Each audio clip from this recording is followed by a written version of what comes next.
Когда я был совсем маленьким, мы с моим братом ездили к бабушке в богом забытое место под названием Ужур, где-то в 300 километров от моего родного Красноярска. Это был год 8 или 9, про интернет я тогда даже не знал, а компьютера у бабушки никогда не было. Да и не то чтобы в нем там кто-то нуждался. Это было место для отдыха от цивилизации, для игр с соседскими детьми в ржавой беседке и обдирания коленок и локтей от падений с велосипеда. Конечно, тогда я уже знал и про компьютер, и про игры на нем. Моей первой игрой, кстати, была Need for Speed Underground 2, но это еще более длинная история, о которой мы поговорим в другой раз. В общем, я знал и про компьютеры, и про игры, но поскольку ни того, ни другого в Ужуре не было, я мог о них даже не мечтать. Но в очередной день исследования закоулков бабушкиного особняка я случайно наткнулся на странный предмет, похожий на ноутбук. Целиком и полностью пластиковый ноутбук, открывавшийся как ноутбук и имевший набор клавиш как ноутбук. Только никакого экрана там не было, а вместо него была, по-моему, цветная наклейка. Кстати, не знаю, было ли в вашем детстве такое, но я помню, как несколько раз, будучи мелким, собирал бумажные ноутбуки. Так сильно мне хотелось всегда заиметь свой компьютер. Я обнаружил это подобие ноутбука и световой пистолет. И я, конечно, в силу возраста не понял, что со всем этим делать, да и помню о тех событиях довольно смутно. В общем, в один прекрасный день я застал своего старшего брата перед маленьким пузатым LT-телевизором от LG с квадратным, тогда мы называли его джойстиком в руках. Братик увлеченно прыгал в пестром пиксельном мире заводопроводчика в красном кипарике. Столь же увлеченно я сел рядом с ним наблюдать за происходящим. Этим ноутбуком, похоже, оказалась игровая консоль. Подделка Dendy, которая сама была подделкой NES. И это был мой первый день знакомства с миром консолей.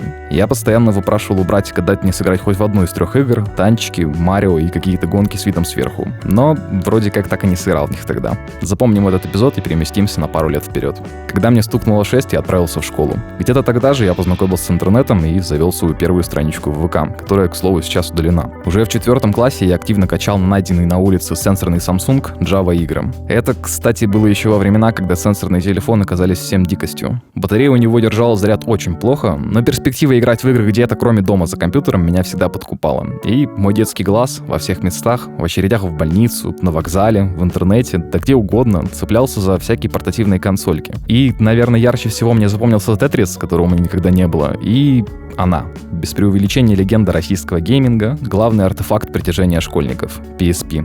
Пиха, PlayStation Portable. Между прочим, это были уже 10-е, а старушка PSP вышла в 2004-м, но почему-то она все равно оставалась актуальной и желанной. И то ли дело в том, что я живу в Сибири, и до нас все доходило с опозданием, то ли черт знает в чем еще, но так или иначе, в 4 классе я впервые нормально познакомился с PSP. У моего одноклассника Валерчика, к слову, передаю ему привет, если ты это смотришь, спасибо тебе, у него была эта консолька, в которую он давал мне поиграть на переменах. И хоть убейте, я отчетливо помню, что играл на ней в GTA 3. Именно в оригинальную часть, а она ведь никогда на PSP не выходила. Наверное, это эффект Манделы. В общем, мне это тогда просто взорвало мозг, играть в полноценную GTA на прикольной маленькой консоли на переменах в школе. Это была мечта. И с тех пор я больше 10 лет мечтал об этой портативке. Тут стоит сказать, что начало 10-х выдалось довольно непростым для моей семьи, поэтому я не могу сказать, что мы жили в достатке. Мы довольно редко могли себе позволить чего-то лишнего, однако родители всегда старались радовать нас с братом. Но именно по этой причине я никогда не говорил родителям, что хочу себе PSP. Я думал, она стоит огромных денег, и они просто покрутят пальцем у виска, если я попрошу у них купить мне очередную игрушку, тем более такую.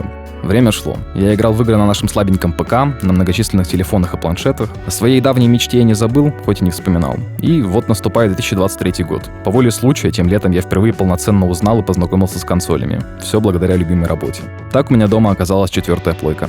Рандомный факт. До этого любое упоминание PlayStation я воспринимал как ту самую портативку. Конечно же, я солгу, если скажу, что не слышал ничего про консоли. Я знал, что где-то там есть другой мир игр на диване и в кальянных, что у консольщиков есть какие-то войны между Sony и мелкомягкими, но я никогда не воспринимал его всерьез, и вообще мне казалось, что консоли что-то совершенно чуждое в России. Вокруг меня всегда были одни ПКшники, а про консоли я не знал ровным счетом ничего. Тут следует переместиться немного назад, в конец июня 23-го. Та самая ночь. Мы с моим дорогим шефом сидим, выбираем консоль, с которой я буду, не удивляйтесь, работать. Шерстим Авито, находим парочку достойных экземпляров, но тут я в рекомендациях замечаю совершенно неприметную, маленькую, дешевую консольку в форм-факторе геймбоя с очень провокационным заголовком: 800 игр за 1000 рублей. Открываю карточку товара, а там портативочка с играми SNES. с тем самым Марио, Контрой и прочими. Я сразу загорелся идеей купить ее и начал искать, где это можно сделать дешевле. Но в итоге, сам не зная почему, очень скоро забил на ту портативку. Пока осенью я вдруг снова не захотел купить себе что-то для игры в поездках. Тогда я уже сильно лучше разбирался в консолях и, можно сказать, вступил в консольный гейминг. Проникся, и теперь считаю, что truly original game experience доступен именно на консолях и именно с геймпада. И я принялся изучать рынок портативок. Узнал, что китайские портативки являются компромиссным решением и иногда не справляются даже с играми со SNES. Я изучил все более-менее известные портативки и в итоге понял, что наилучший и ультимативный вариант, покрывающий все мои потребности, это та самая PSP, на которой кроме массы эмуляторов была еще своя огромная игротека. Надо было только переплатить пару тысяч. Ну, как пару. 4, но чего только не сделаешь ради лечения своих детских травм. Итак, на обзоре у нас... Но, Димасик, в заголовке ведь сказано про Авито. Да, точно. Короче, пошерстив Авито и изучав вопрос портативных консолей получше, я пришел к выводу, что все-таки не готов отдать за PSP 5 косарей.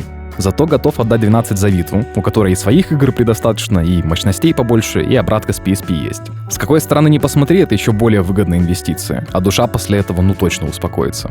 Итак, на обзоре портативная консоль Sony PlayStation Vita, купленная на Авито за 12 тысяч в практически полном боекомплекте.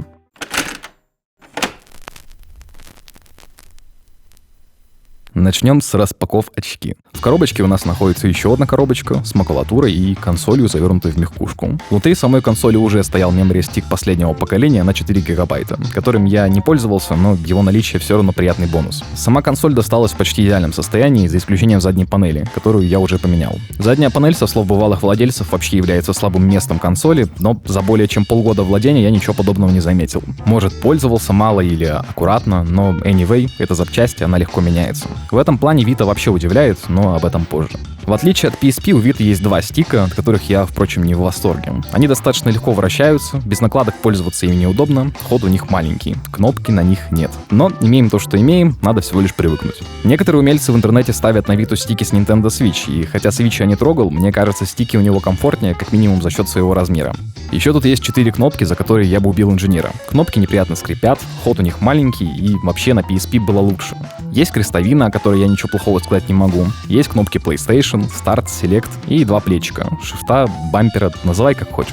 К ним тоже претензии, они как-то странно нажимаются и сделаны, на мой взгляд, довольно плохо. А если после разборки консоли ты слишком сильно закрутишь болты, нажатия бамперов вообще перестанут распознаваться. Кроме кнопок, Vita обладает приятным сенсорным экраном, распознающим до 6 нажатий, который я сразу залепил пленкой. Сзади у Vita установлена сенсорная панель, которая используется в некоторых играх. Есть гироскоп, вибрации нет. Еще есть 2 камеры, на которые можно делать вот такие прикольные атмосферные фоточки. Больше фоток в моем телеграм-канале. Вообще, несмотря на свой возраст и тот факт, что камеры ей особо не нужны, снимает Vita хорошо. Эта версия Vita называется Slim или 2000. Есть еще версия Fat 1000. Отличие у них в основном во внешнем виде, железо одинаковое. В процессе выбора у Фатки я выделил единственный плюс для себя, и тот достаточно сомнительный. Это OLED-экран. В остальном, в сравнении со Slim, у нее только минусы. Вместо типичного для тех лет микро-USB, у 1000 версии какая-то всратая проприетарная шляпа. Нет встроенной памяти, которая, в общем, и не особо нужна. Ну и выглядит Фатка не так красиво, как Slim. Если мое видео замотивирует тебя взять консоль себе, рекомендую брать именно Slim-версию, потому что OLED-экран это, конечно, хорошо, но если у тебя сломается проприетарный разъем для зарядки, заменить его будет сложнее, чем в разы более распространенный микро-USB. Хотя ты всегда можешь сделать слабый гнезда зарядки на Type-C, но тебе точно захочется этим заниматься. С распаковкой и всем смежным мы закончили. Думаю, самое время приступить к рассказу о том, зачем вообще Vita покупают.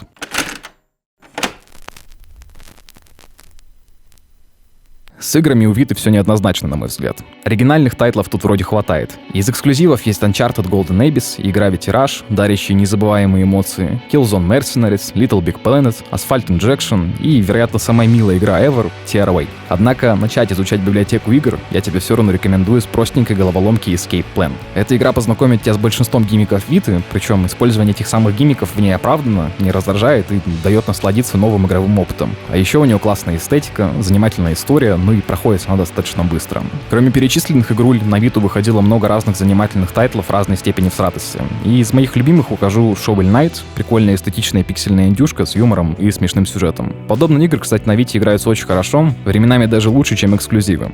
Stay — это очень иммерсивный квест, в котором мы помогаем протагонисту через окно диалога. Ее я могу порекомендовать всем, кто устал от AAA игр. Хотя у меня не очень богатый игровой опыт и насмотренность, эта игра подарила мне удивительные новые эмоции и оригинальный игровой экспириенс. Есть дилогия Hotline Miami, это вообще одна из моих любимых игр, и перепройти ее в электричке в портативном формате как минимум необычно, а как максимум очень приятно. В один момент я попытался увлечься жанром слэшера, и моей попыткой стала унылая и однообразная God Eater Resurrection. На Vita также выходила дилогия Ninja Gaiden Sigma, для которых существует всратый фанатский перевод с кучей орфографических ошибок, но это мелочи. Так, эта игра в разы веселее и разнообразнее God Eater, и в меру сложная, хоть и играть в нее на Vita не совсем удобно. Была еще занятная Souls-like Salt and Sanctuary, прозванная двухмерным Dark Souls. Так это или нет, не скажу, до душ я пока не дошел, но все будет. Когда-нибудь. Обязательно будет. Также был случайно обнаружен порт моей любимой Don't Starve, который в практически полноценном оригинальном виде добрался до Vita, хотя Don't Starve, конечно, не та игра, в которую следует играть с геймпада, ее наличие я все же расцениваю положительно. Фантазируя о том, как еду в отвратительном вонючем и душном плацкарте, и мое мерзкое существование там скрашивает мои любимые 2D-шные рисованные черти. Очень эту игрушку люблю на самом деле, даже обидно как-то, что по необъятной нашей я совсем не катаюсь. К категории полноценных занимательных портов можно отнести и Plants vs. Zombie. Тут вообще нужны объяснения? Это все та же известная тебе игра из твоего детства, однако конкретно у моей версии почему-то была проблема с работой кнопок и работала игра только от сенсора. Ну и всем известную Stardew Valley. В нее я тоже поиграл какое-то время, думаю, уже недалек тот день, когда я брошу всех и все, и навсегда уеду в Звездную долину. Из моего любимого жанра игр, аркадных гонок, я попробовал, наверное, все, что официально выходило на Vita. Был Ridge Racer, который мне абсолютно не понравился физикой автомобилей и всратым дрифтом, и, судя по всему, не понравился он не только мне. Я еще дам второй шанс этой игре в версии для PSP, но вообще не уверен, что это моя игра. Был Need for Speed Most Wanted 2012 года, который на старших консолях все засрали, а тут ничего так игрушка, с учетом того, что больше играть особо не во что. Но тут, пожалуй, остановлюсь. Мне очень жаль, что на эту консоль вышло мало частей одной из моих любимых серий игр. Если бы здесь еще вышел The Run, или Rivals, или Hot Pursuit, да хоть переиздание игры Zolotware NFS, цены бы этой консоли не было. Но гоночные игры тут в целом можно перечитать по пальцам одной руки незадачливого фрезеровщика из города Урюпинск. И это грустно. Еще я успел попробовать эксклюзив Asphalt Injection, и бог ты мой, это же реально тот самый оригинальный аркадный гоночный экспириенс. Я даже интереса ради в последний оставшийся в Красноярске аркадный зал сходил и засел в автомат. И да, это правда оно. Тут даже ручная коробка передач есть, а управление не напрягает своей сложностью. Я бы мог с натяжкой назвать Асфальт лучшей гоночной игрой на консоли, однако он довольно монотонен, однообразен, и японских автомобилей тут преступно мало. С другой стороны, это аркадная игра без сюжета, и создана она для того, чтобы убивать время короткими игровыми сессиями, поэтому если играть в нее как в полноценную сюжетную, от нее устанет любой. В остальном же игра топ за свои деньги. Режимов много, они довольно разнообразны, автопарк не маленький, карты красивые, хотя их все-таки маловато, сложность оптимальная. Также была Wipeout 2048, которая мне тоже не зашла. Возможно, потому что те оба раза, когда я пытался приобщиться, я был бухой, но так это очень адреналиновая игра на высоких спидах. Пока писал сценарий, снова начал выискивать гоночные тайтлы. В очередной раз убедился, что их правда не слишком много, но в список хорошего можно записать еще и аркаду МАД про двухколесных братюнь. Хотя я не особо котирую мотоциклы, у этой игры определенно есть своя харизма с ее просто диким саундтреком и балдежными трюками. И пусть я пока наиграл в нее мало, чтобы сложить полноценное мнение, попробовать ее точно стоит. Ну и выходила трилогия World Rally Championship с 3 по 5, о которых на тапочке отзываются не очень хорошо, но моего мнения о ней ты не услышишь, потому что я терпеливо жду, когда на раздаче появятся седы, и я наконец-то смогу ее скачать. В общем, по играм у Vita могу вынести вердикт, что их хватает, но если бы здесь было больше портов со старших платформ, хоть и урезанных, то эта консоль, вероятно, нашла бы своего покупателя и не стала бы провальной. Определенно точно сюда бы очень хорошо зашла трилогия GTA, да хоть Chinatown Wars, или дилогия Stories, или же какие-то свои эксклюзивы, но в тот момент, когда разработчик и издатель проявляют свое бессилие, на сцену выходят они.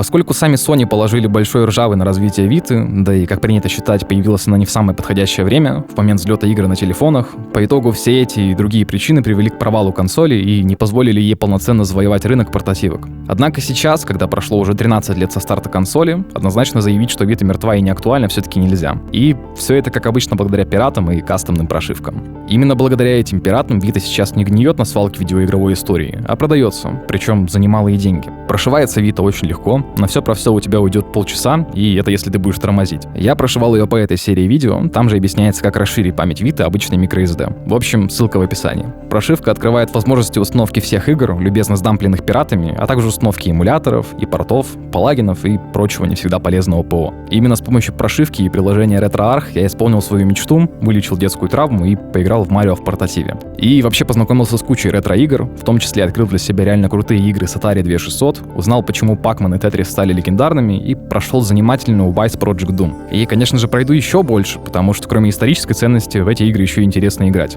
Также от энтузиастов на Vita вышла куча портов игр со старших платформ. Но однозначно самым интересным из них является нативный порт с андроида GTA San Andreas. Говорят, кстати, что умельцы уже портировали Definitive Edition на Vita, но вернемся. Когда я только узнал, что мою любимую часть GTA портировали на Vita, я искренне не понимал, почему все в таком восторге от этого. Ну да, GTA в портативе, но она ведь и на телефоны выходила, что в этом такого? И было так до тех пор, пока я сам в нее не сыграл. Ну, как сказать?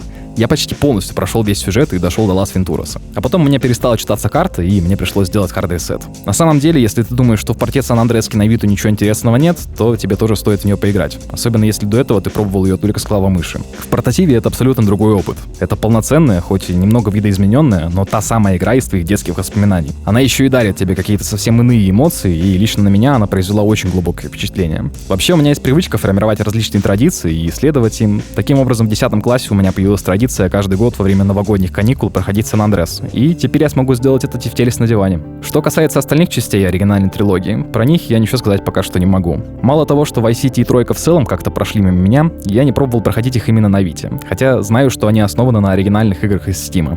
Зато я точно могу сказать про другую, не менее любимую мной игроками часть — Chinatown Wars, которая тоже является нативным портом с андроида. Играется она все так же весело, и я бы даже мог сказать, что это идеальная GTA для Vita. Ну, могла бы ей быть, если бы вышла официально и использовала бы гиммики консоли. А так, конечно, повторю свою мысль, если бы на Vita были бы свои эксклюзивные GTA или хотя бы порты, она бы, наверное, не стала бы такой провальной.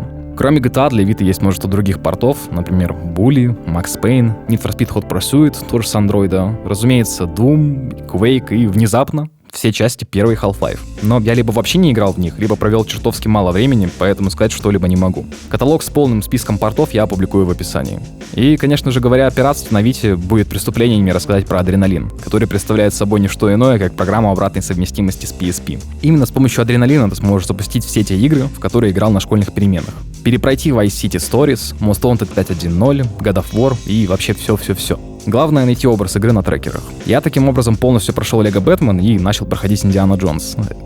Если бы мне только кто-то в детстве сказал о том, что в мои любимые игры в полноценном варианте можно играть на PSP, но я, пожалуй, все-таки оставлю свою ностальгию и список игр на PSP непосредственно для ролика о ней. Помимо обратки с PSP, для Vita имеется куча эмуляторов, вплоть до полумертвого Dreamcast и Nintendo 64.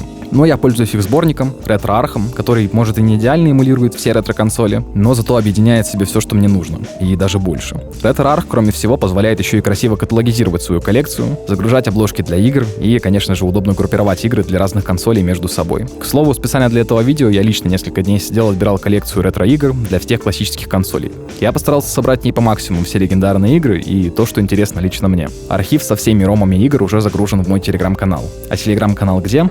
В описании, верно. Также я туда добавлю ссылку на облако с архивом с 80 гигабайтами ретро-игр, на основе которых и был выполнен отбор. И последнее, что мне осталось рассказать в этом разделе видео, про плагины для Vita. Их на самом деле много, и все они заточены, чтобы что-то чинить, исправлять или дополнять функционал. Устанавливаются они через автоплагин или вручную, но я все же рекомендую тебе не упарываться в установку всех плагинов, а делать это с умом и вообще стараться избегать решения каких-то проблем именно плагинами. Некоторые плагины просто-напросто конфликтуют друг с другом, другие тормозят производительность и так не самые производительные консоли, а третьи могут вообще нарушить функционирование некоторых игр вплоть до невозможности их запуска.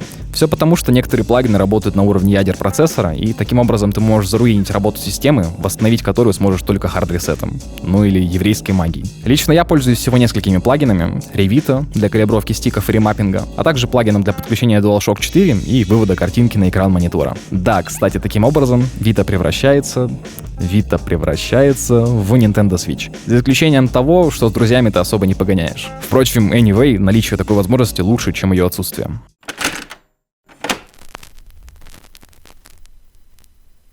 Я очень люблю всякие аксессуарчики, коробочки, аддоны, сумки, и в случае с Vita для меня тут просто раздолье. Есть куча классных сумок, чехлов для Vita, от простых носков до кайфовых толстых кейсов. Существуют также и накладки на стики, и гриппы разной степени всратости, которые обеспечивают Vita более удобный хват, превращая ее в геймпад, и защитные чехлы, полностью покрывающие Vita, стекла, пленки, новые корпуса, накладки для задней панели, и я, наверное, назвал не все, но не думаю, что это нужно. Лично я себе прикупил ремешок, простой чехол на замочке с резиновыми фиксаторами, положил в него набор накладок на стики, наушники, кабель зарядки и тряпочку для протирки экрана. Что же до модификации и обслуживания Vita, тут все тоже пока что очень хорошо. Можно поменять не только наклейку на задней панели на кастомную, но и стики, корпус, экран, поставить аккумулятор большей емкости. Я в будущем еще хочу свапнуть горячо нелюбимый мной micro-USB на Type-C. А так, если ты упарываешься по всяким модам, то в интернете есть информация, как можно усовершенствовать свою Vita, и делается все это сравнительно несложно, даже с моими кривыми руками. Мне же пока что всего хватает, хотя один стик я уже поменял.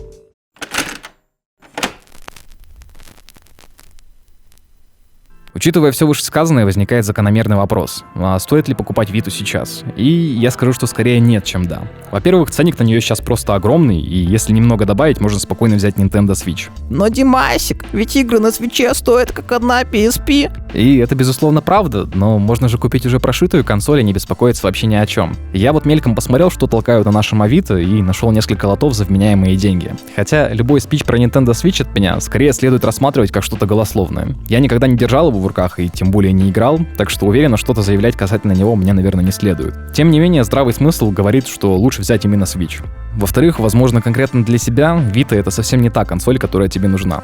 Да, у нее куча возможностей и большая библиотека игр с тайтлами, которые заслуживают твоего внимания, но достаточно ли на ней игр, которые нужны именно тебе? В моем случае, конечно же, нет. У меня вообще есть мечта запустить Most Wanted 2005 года в портативе, но пока это, похоже, возможно только на консолях под виндой. А консоли под виндой — это не тролли портативки. Anyway, я уже сказал, что игр из моей любимой серии NFS здесь мало, как и гоночек в целом. Если ты такой же фанат этого жанра игр, лучше, наверное, будет присмотреться к чему-то другому. Ей-богу, хоть PSP, на ней самих NFS просто куча. И есть такие шедевры, как Burnout, Midnight Club, Fallout, и вообще вся библиотека раза в 3 больше. Если все эти аргументы тебя не смогли убедить, то перед покупкой обязательно ознакомься со списком игр фанатских портов на Vita. Ссылки на каталоги с удобной сортировкой я оставлю в описании. И несмотря на то, что я никому не рекомендую покупать Vita в 2024, я не могу окончательно заявить, что разочарован ей. Я получил от нее именно то, что хотел. Портативный экспириенс на диване и в поездках. И она, наверное, до конца жизни останется моей любимой портативкой, косячной, кривой и всратой, но ведь за это и любимой.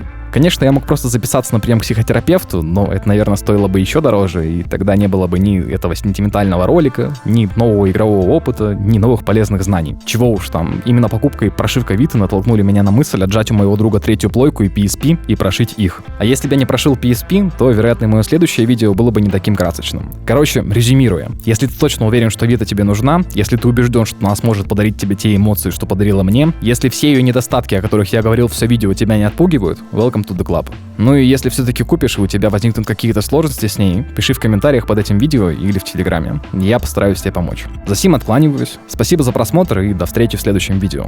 Плотно кушайте и высыпайтесь.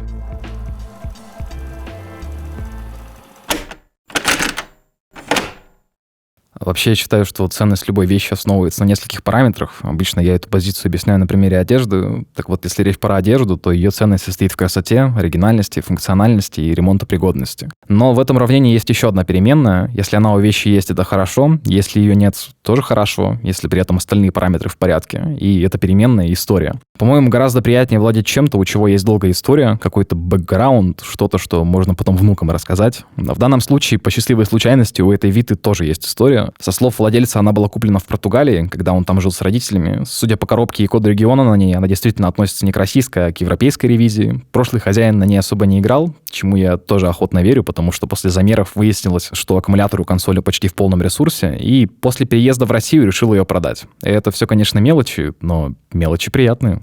Да, кстати, в этом году у очень многих вещей и игр юбилей, а это значит, что тебе до конца года еще следует ждать от меня несколько роликов о них. Вот так-то.